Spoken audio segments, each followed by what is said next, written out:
So allergies, sinusitis, both can make it very difficult to enjoy everyday aspects of life. It can, but there's a doctor in town who can help you find relief so you don't have to miss out on anything anymore. That's right. With us today is Dr. Stanley Schack of ENT Consultants. Good to see you, doctor.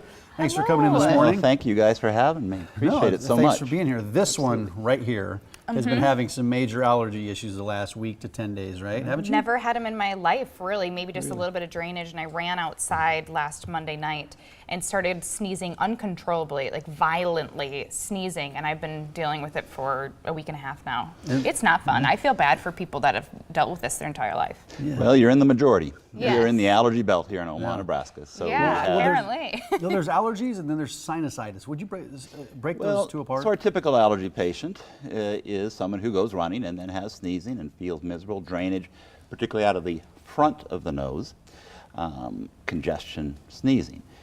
Sinusitis patients, more of an infectious problem, typically will have headache, fever, facial pain, dental pain, drainage in the back of the nose and throat. By far, the most common symptom of sinusitis is drainage in the back. Have you heard of postnasal drip? It'd be a very common Now, symptom. I'm new to this, so is sinusitis caused from allergies still and sinus infections? Are So- those relative?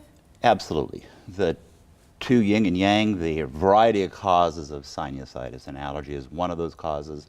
There are anatomical causes such as a crooked nasal septum, the midline partition of the nose, genetic troubles, and a variety of other things. But the best way to think of sinusitis and cause is thinking of the anatomy. And I don't know if we have the diagram of our anatomical picture. Yeah, we've got some stuff here. But when you're breaking down sinusitis, there's the picture on the left. That's kind of the X-ray of it, right? So that's the X-ray on the left-hand side. More importantly is the picture on the right-hand side. So when we think about, in answer to your question, causes of sinusitis, we think about the anatomy. The paranasal sinuses are air-containing spaces outside of the nasal cavity, as you can see under our cheeks, over our forehead. And the way the sinuses work is mucus that's produced in the sinuses goes through those little pathways that you can see depicted there, and ultimately down the back of our nose and throat. And that mucus, we produce about a quart of mucus a day that goes down the back of our nose and throat. Wow. Now those of us without sinus disease or allergy problems, we're not conscious of it because that's a viscosity, is very thin. We don't notice it. But when we have blockage of those pathways we just depicted there, that's what causes sinusitis. That's when you get big problems. Pain, pressure, the symptoms we just talked about. What are the frontline treatments for sinusitis? How do you try to cut this off? So since sinusitis, unlike allergy, most sinusitis we consider an infectious problem. So we treat with antibiotic therapy. So a patient typically with symptoms of say 5 to 7 days, we may start antibiotic therapy for up to 1 to 2 months, different antibiotics, with concomitant use, very important, of a steroid nasal spray. Some of those are over the counter now. Steroid nasal spray is extraordinarily important for otolaryngologists in clearing up a patient's sinus problems. Antihistamines, decongestants, even systemic steroids are kind of first-line treatments, and we'll treat a patient for a month or two, hopefully, get them clear. But on occasion, and as a very last resort, because in our practice we're extremely conservative, we try everything before we jump to more aggressive approaches such as different surgical procedures. Would you touch on the surgical procedures? What can be done? I mean, how do you clear those sinus passages? Well, we go back to the anatomy, right? And how do the sinuses work?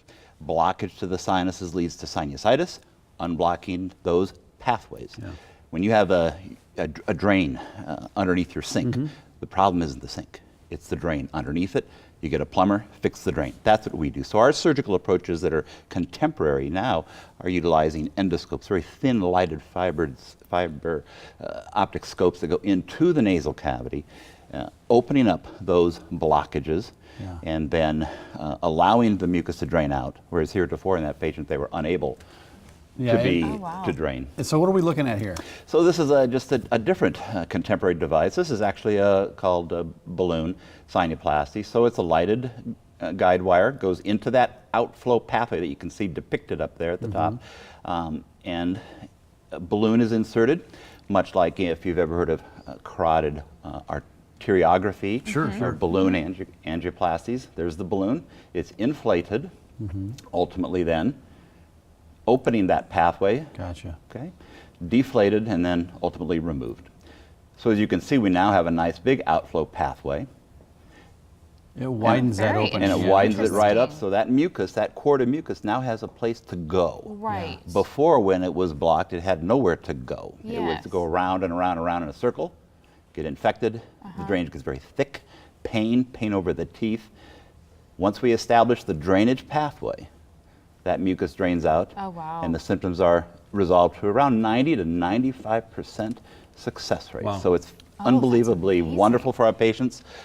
Outpatient procedures, less than an hour, no packing in the nose when you go home, no bruising, no black eyes, no Well, that's a breaking lot bones. different than it used to be.